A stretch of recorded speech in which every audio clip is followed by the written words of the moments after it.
Hello everyone, welcome to our channel অঙ্ক চর্চা। আবারও একটা বিএড এর যে ফার্স্ট সেমিস্টারের সাজেশনের পর্ব চলছিল, সেই একটা আবার সাজেশনের পর্ব নিয়ে চলে এসলাম। তো আজকে যে সাজেশনটা আমরা ডিসকাস করব ফার্স্ট সেমিস্টারের, তার কোর্স হলো 1.1.2 এর ফার্স্ট হাফ। গতদিন কিন্তু আমি 1.1.2 এর সেকেন্ড হাফটা আগে দিয়ে দিয়েছিলাম, তো আজকে কিন্তু ফার্স্ট হাফটা আমরা ডিসকাস করছি। আর বলে রাখি আগে যে আমার এই সাজেশন কিন্তু যে বিগত বছরের বিএড এর প্রশ্নপত্র আছে, সেখানে 2017, 18, 19, 20, 21, 22, 23 এবং 24-এর যে প্রশ্নপত্রগুলি আছে তাগুলি যাচাই করে এবং যে বিভিন্ন সাজেস্টিভ বই আছে সেই বইগুলি যাচাই করে দেন কিন্তু এই সাজেশন আমি তোমাদের সামনে তুলে ধরেছি। আর এই সাজেশনটা যদি স্বল্প মূল্যে তোমরা পারচেস করতে চাও তাহলে স্ক্রিনে দেওয়া নাম্বারে তোমরা অবশ্যই যোগাযোগ করতে পারো। কেউ ফোন করবে না, হোয়াটসঅ্যাপে যোগাযোগ করো, কারণ সবসময় আমরা ফোনে অ্যাভেলেবেল থাকি না। তো যাই হোক, আমরা এখন চলে এসেছি আমাদের 2 মার্কের কোশ্চেনে। তো ফার্স্ট অফ অল আমরা দেখবো আমাদের 2 মার্কের কোশ্চেনে মৌলিক অধিকার ও মৌলিক কর্তব্যের মধ্যে পার্থক্য। দেন 2 নাম্বার কোশ্চেন দেখো, ত্রিভাষা সূত্র কি? এবং 3 নাম্বার কোশ্চেন দেখো, ভারতীয় সংবিধানে কতগুলি নির্দেশমূলক নীতি রয়েছে? 4 নাম্বার কোশ্চেন দেখো, নির্দেশমূলক নীতি কত প্রকার ও কি কি? 5 নাম্বার প্রশ্ন দেখো, ভারতীয় নাগরিকদের মৌলিক অধিকারগুলি লেখো। 6 নাম্বার কোশ্চেন দেখো, কখন এবং কোন সংশোধনের দ্বারা শিক্ষা যুগ্ম তালিকাভুক্ত করা হয়েছিল? মৌলিক অধিকার কাকে বলে? মৌলিক কর্তব্য কাকে বলে? এই প্রশ্নগুলো কিন্তু অনেক বার রিপিট করা হয়েছে। 9 নাম্বার, ভারতীয় সংবিধানে 45 নং ধারায় উল্লেখিত শিক্ষা সংক্রান্ত বিষয়গুলি উল্লেখ করো। বিদ্যালয়ে পাঠ্যক্রমে আন্তর্জাতিক ঝোপঝাড়া দুইটির গুরুত্বপূর্ণ কর্মসূচি উল্লেখ করো। NPENCABUNESCO পুরো নাম কি? এই পুরো নামগুলি কিন্তু প্রতিটা প্রশ্নের মধ্যে একটু করে লাগিয়ে দেয়। ভারতীয় সংবিধানে যুগ্ম তালিকা বলতে কি বোঝো? ভারতীয় সংবিধানে উল্লেখিত নাগরিকদের যে কোনো 2টা মৌলিক কর্তব্য লেখো। উচ্চশিক্ষার ক্ষেত্রে শিক্ষার্থীদের কল্যাণমূলক কর্মসূচি সম্পর্কে রাধাকৃষ্ণ কমিশনের 2টি গুরুত্বপূর্ণ সুপারিশ লেখো। Very very important question. বিদ্যালয় গুচ্ছের 2টি গুরুত্বপূর্ণ বৈশিষ্ট্য লেখো। 16 নম্বর কোশ্চেন হলো শিশুদের মূল্যবোধ বিকাশে পিতামাতার ভূমিকা কি? 17 নম্বর কোশ্চেন দেখো, স্কুল জুট কি? 18 নম্বর কোশ্চেন দেখো, অপারেশন ব্ল্যাকবোর্ড কি? 19 নম্বর কোশ্চেন দেখো, POA কি? 20 নম্বর কোশ্চেন দেখো, গ্রামীণ বিশ্ববিদ্যালয় কি? 21 নম্বর কোশ্চেন, কমন স্কুল কি? 22 নম্বর কোশ্চেন, শিক্ষায় সমসুযোগ কি বা শিক্ষায় সমতা কি? 23 নম্বর কোশ্চেন, শিক্ষার অধিকার আইন 2009 বলতে কি বোঝো? 24 নম্বর কোশ্চেন, পশ্চিমবঙ্গের সার্বজনীন প্রারম্ভিক শিক্ষার সাফল্যের জন্য 2টি গুরুত্বপূর্ণ পদক্ষেপ লিখো। এই কোশ্চেন গুলি কিন্তু প্রতিবার রিপিট করা হয়। Very very important question.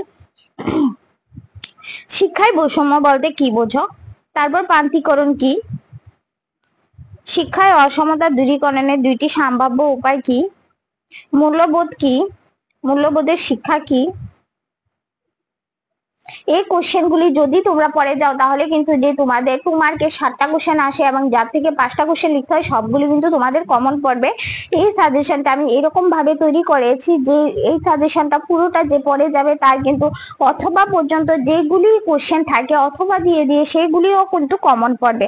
এখন আমরা চলে যাচ্ছি আমাদের 5 নাম্বার কোশ্চেনের 1 নাম্বার, নারী শিক্ষার সম্বন্ধে স্বামী বিবেকানন্দের দৃষ্টিভঙ্গি আলোচনা করো। যে স্বামী বিবেকানন্দ উনি নারী শিক্ষা নিয়ে কি বলেছেন?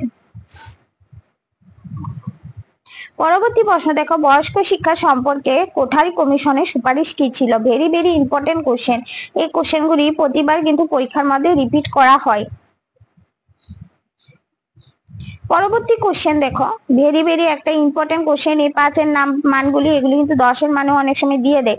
3 নাম্বার কোশ্চেন দেখো, কোটারি কমিশনে 1968 এবং 1966 এর মাধ্যমিক শিক্ষা কাঠামো পূর্ণ বিন্যাস সহ মোদালীয় কমিশনের 1952 থেকে 1953 মাধ্যমিক শিক্ষা পাঠ্যক্রম আলোচনা করো। ভেরি ভেরি একটা ইম্পর্টেন্ট কোশ্চেন। কোঠারি কমিশন এবং মোদালীয় কমিশনের এই কোশ্চেনগুলো কিন্তু প্রতিবার আসে এবং এই কোশ্চেনটা ভেরি ভেরি একটা ইম্পর্টেন্ট কোশ্চেন। স্বশাসিত কলেজ সম্পর্কে টিকা লিখো। স্বশাসিত কলেজ সম্পর্কে টিকা লিখো।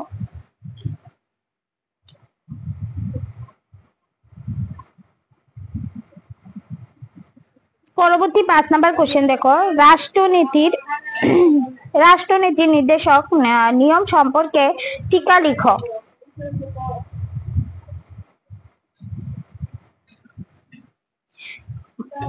পরবর্তী প্রশ্ন দেখো, বিদ্যালয়ের জাতীয় শিক্ষানীতির 1986 এর প্রধান বৈশিষ্ট্যগুলি আলোচনা করো। ভেরি ভেরি একটা ইম্পর্টেন্ট কোশ্চেন। এই কোশ্চেন গুলি প্রতিবার পরীক্ষার মধ্যে দেওয়া হয়।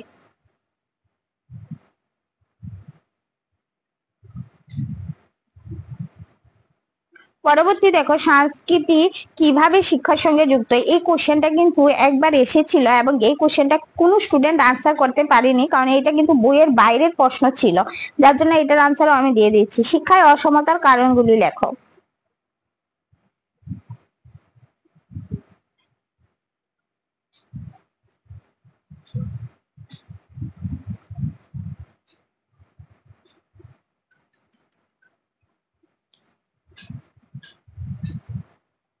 পরবর্তী দেখো, মাধ্যমিক শিক্ষায় সার্বজনীন করার ক্ষেত্রে কি কি সমস্যা রয়েছে।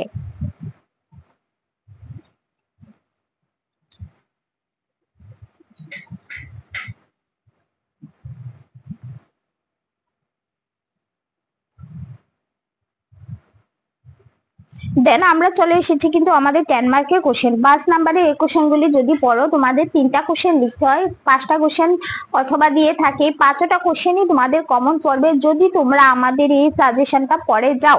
আর তোমরা যদি মনে করো না আমাদের এই সাজেশনটা মানে কিভাবে তোমরা যাচাই করবে কতটা কমন পড়েছে, তাহলে কিন্তু তোমাদের যে কলেজের আগের সেমিস্টারে দিদি দাদারা ছিল ওদের থেকে জিজ্ঞাসা করে নিতে পারো, কারণ ওরা প্রতি বছরই আমাদের থেকে সাজেশন নেয়, তো তাদের থেকে জেনে নিতে পারো কতটা সাজেশন কমন পড়বে।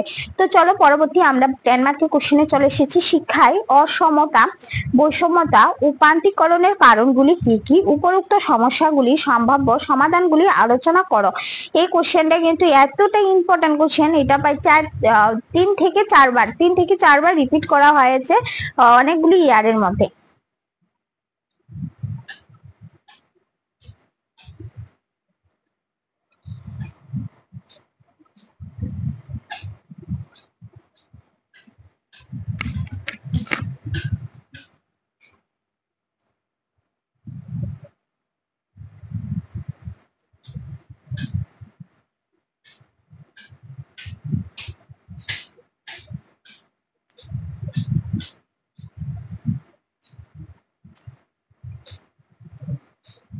পরবর্তী প্রশ্ন দেখো, জনশিক্ষা, নারী শিক্ষা, কারিগরি শিক্ষা, বৃত্তি শিক্ষার সম্পর্কে স্বামী বিবেকানন্দের চিন্তা ধারণা সম্পর্কে আলোচনা করো। সবগুলি যে একসাথে আসবে এমন কোনো কথা নেই, সবগুলি আলাদা আলাদা ভাবেও আসতে পারে। মানে স্বামী বিবেকানন্দ কি কি করেছে, নারী শিক্ষাটাও কিন্তু আমি আগে দিয়ে দিয়েছি। এই স্বামী বিবেকানন্দের কিন্তু এই প্রতিটা ইয়ারে এগুলি রিপিট করা হয়, কিন্তু স্বামী বিবেকানন্দ থেকে একবার আসি, একটা প্রশ্ন আসি প্রতিবার। পরবর্তী প্রশ্ন দেখো, বিদ্যালয়ের পাঠ্যক্রমে মূল্যবোধ গঠনে গুরুত্বপূর্ণ কর্মসূচি উল্লেখ করো।